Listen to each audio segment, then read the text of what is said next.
بسم الله الرحمن الرحيم، والصلاة والسلام على أشرف المرسلين سيدنا محمد النبي الأمي وعلى أهله وأصحابه أجمعين. الطماطم دي جتني النهاردة يا حبايبي، حبيت أعملها صلصة معاكم طبعا. حاجات برضو تبع تجهيزات شهر رمضان الكريم، ربنا يجعله شهر مبارك علينا وعلى أمة محمد وعلى الأمة الإسلامية جميعا يا رب بخير. تعالوا نشوف مع بعض هنعمل ايه. مفيش اسهل من كده طريقة، بقى طريقة سهلة جدا جدا جدا. يلا نشوف مع بعض هنعمل ايه. نصلي على الرسول ونبدأ.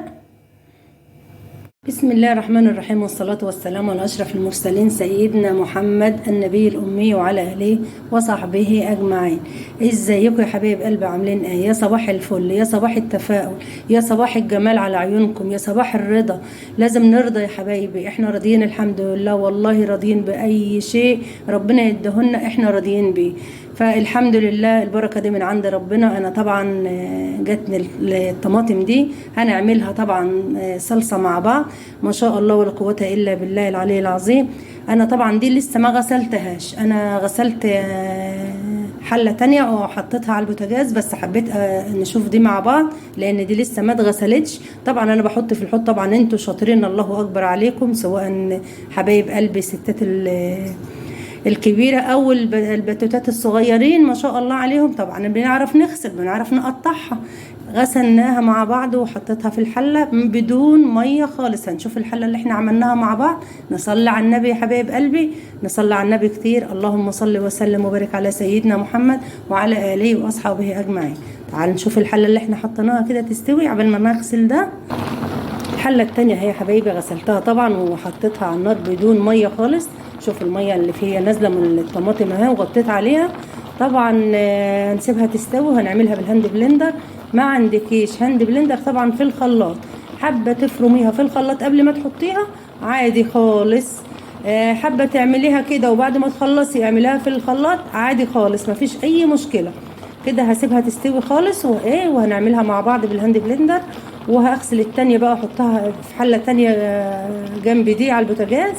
ويلا نصلي على الرسول يا حبايبي. اللهم صل وسلم وبارك على سيدنا محمد وعلى اهله واصحابه اجمعين. طبعا انتوا كنتوا فاكرين الفلفل اللي احنا فرزناه مع بعض، الفلفل البارد الاحمر، انا طبعا خرجته من الفريزر. وهنحط كمان حاجة تانية معاها كمان، لان تحسوا ان الطماطم مش حمرا قوي، فهحط عليها بنجر يعني 2 كده. البنجر طبعا فيه قيمة غذائية تحفة، طبعا كلنا مش بنحبه على العصير. انا طبعا مش من هواة البنجر اللي نشربه عصير خالص، وانا عندي انيميا واسراء عندها انيميا ومحمد عنده انيميا. فاعمل ايه بقى؟ الست الشاطرة الذكية بقى هنروحوا ضايفينه بقى على الطماطم بتاعتنا دي. هيدي بقى قيمة غذائية عالية وهيدينا لون حلو كمان، هو والفلفل الأحمر. يلا نبدأ بقى نغسل الحلة التانية ونجيبها جنب دي.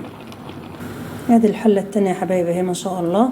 طبعا انا حطيت البنجر والفلفل تحت، والحلة التانية طبعا شغالة جنبها اهي ما شاء الله. ما حطيتش ولا نقطة مية عليها، هي المية بتاعتها هتنزل يعني، حطها زي ما هي كده. وهي ما شاء الله مع السخونية المية بتاعتها هتنزل.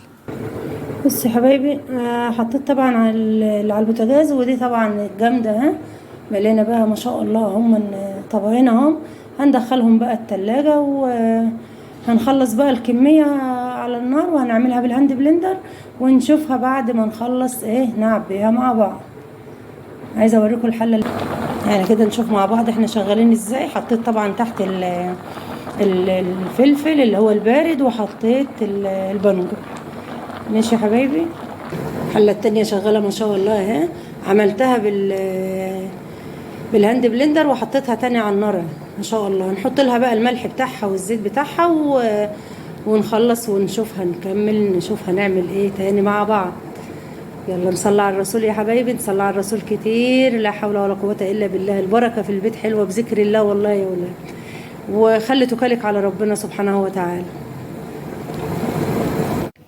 وكده يا حبايبي خلصنا. طبعا نستنانا عليها تبرد خالص اهي. بسم الله ما شاء الله، شوفوا حمرا وجميله ازاي ما شاء الله ولا قوه الا بالله. هنعبها بقى ونشوف مع بعض الاكياس. طبعا انا بعبها في اكياس تلاجة على حسب طبعا انتي بالاكل اللي انتي بتعملي، حبه اكياس كبيره، حبه اكياس صغيره، زي ما تحب. عندك علب اللي هي البلاستيك دي المحكمه وحابه تحط فيها عادي خالص.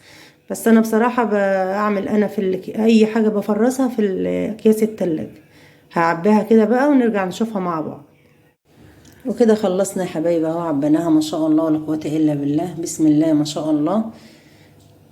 يلا يا حبايب قلبي، اللي ما عملش اشتراك يعمل الكومنت الجميل، بصراحة كومنتاتكم جميلة جدا جدا والله، بترفع من الروح المعنوية. ربنا يكبر خاطركم يا رب زي ما بتكبروا بخاطري، ويوفقنا جميعا يا رب، ويا رب أكون ضيفة خفيفة عليكم، وكل سنة وانتم بألف خير يا حبايبي، في رعاية الله وأمنه.